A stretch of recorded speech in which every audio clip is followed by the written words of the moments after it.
प्रेमी बंधुओं, आए दिन बुढ़ापा में कैसी स्थिति आती है जरा इस पर आप लोग विचार करेंगे। मैंने इस बुढ़ापा के संबंध में कुछ ऐसे शब्द दिए हैं, कविता की है जो समझने योग्य है। अपमानित होना पड़ता है बूढ़े होने पर सबको, सभी भूल जाना पड़ता है कि ये काम जो थे तब को।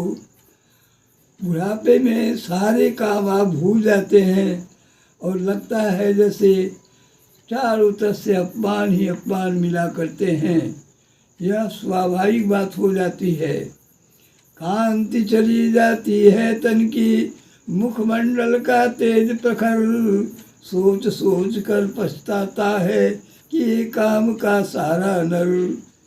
उसकी कांति समाप्त हो जाती है, शरीर की शोभा मिट जाती है, मुखमंडल के तेज समाप्त हो जाते हैं और अपने किए कामों पर वही पछताते रहता है कि मैंने कैसे कैसे कर्म और किस तरह से झूठ साथ बोलकर संपन्न किया, वह अच्छा नहीं हुआ। अब बाद में उसकी अनुभूति होती है। कफ के बढ़ने पर गर्दन की हालत हो जाती है क्रूर, लाज निकल जाती है तन से, हो जाता मानो मजबूर।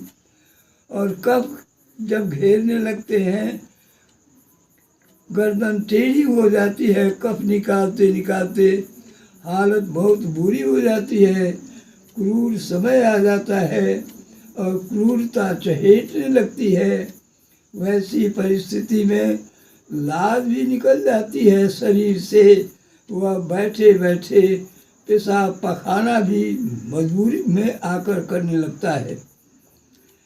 मलमूत्रों से भर देता है तब नर सारा निज बिस्तर, रोते रहता रात रात भर, खाता नियति का थप्पड़। तब मलमूत्रों से अपने स्थान को भर देता है, बिस्तरे गंदे हो जाते हैं, सारी व्यवस्था मिट जाती है और सारी रात रोते रोते कटने लगती है। कोई पूछने वाला नहीं हो पाता और नियति का थप्पड़ खाने लगता है। वैसी परिस्थिति में सारे सहयोग समाप्त हो जाते हैं। सोच सोच कर कहते रहता कब आएगा वह दिन कर, देखो अभी बुलाओ अब तो जल्दी से जाकर डॉक्टर। बीमार हो चुका है, रात बहुत भयंकर हो गई है, अंधेरे बहुत छा गए हैं, वर्षा भी अधिक होने लगी है, कोई जाना बाहर नहीं चाह रहा है, नियति का थप्पड़ खाते जा रहा है। अब सोच रहा है कब सुबह होगा, कब प्रातः काल आएंगे, कब दिनकर उगेगा, मार्तंड का उदय कब होगा, भास्कर कब अपनी प्रभा बिखेरेंगे और हम डॉक्टर को कब बुला पाएंगे। यह सोच सोच कर पछताते रहता है। कौन सुनता है अब उनका, कौन जानता कौन कहाँ, खाए खाए करता मर जाता, देखो तो अब अक्षया। अब आज उनकी बात कौन सुनता है, क्या करेगा यह बूढ़ा और हमारा बिगाड़ क्या लेगा। अभी सभी ऐसे ही सोच सोच कर पास में कोई जा नहीं पाता, कौन कहाँ किसका कौन अब है। रात भर रातों रात खाए खाए करते हुए मर जाते हैं। अक्सर ऐसी स्थिति में उनका सारा समय पछताते हुए बीता जाता है। यही बुढ़ापा है जीवन का, यही जवानी थी तब की, बालावस्था की थी लीला, यही कथा है अब सबकी। इसी कथा में हम सभी आ जाएंगे किसी न किसी दिन।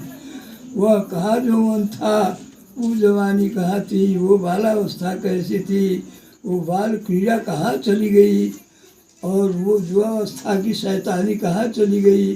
और सारी बातों को सोच सोच कर रोने के सिवा और कोई आधार हो ही नहीं पाता। करना है कर लो जौवन में दान पुण्य तीरथ सारा, नहीं बुढ़ापा करने देगा काम तुम्हारा तब प्यारा। इसलिए बड़ा अच्छा होगा, जुआ भर के लोगों आप सुन लीजिए, बुढ़ापे में तो दिक्कत होगी। आप युवावस्था में ही सारे काम कर लें, जो भी तीर्थ करना हो, व्रत करना हो, आप यौवन अवस्था में ही कर सकते हैं, बुढ़ापे में कर नहीं पाएंगे।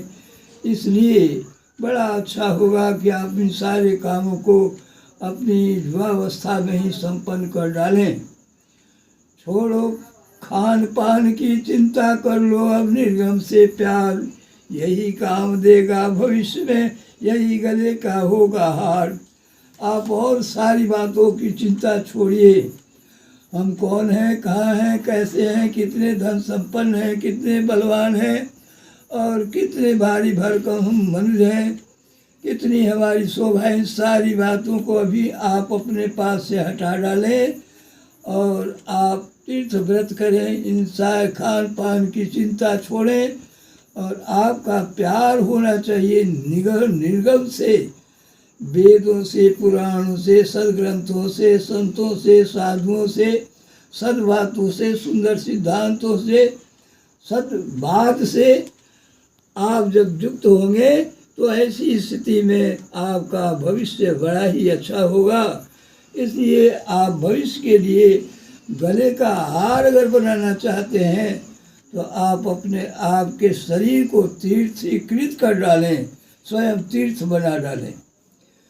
भोजन साथ न दे पाएगा, भजन करेगा सारा काम, मस्ती के अब लेते जाओ सदा प्रभु हरिहर का नाम। ये भोजन कभी साथ न दे पाएंगे, अगर साथ कोई देगा तो भजन ही देगा। मस्ती में आइए बंधुओं और भजन करते चलें और भगवान प्रभु हरिहर का नाम लेते चलें और भगवान के मंदिर के निर्माण में आप अपना योगदान दें। अस्तु। इन कविताओं के साथ आप सबको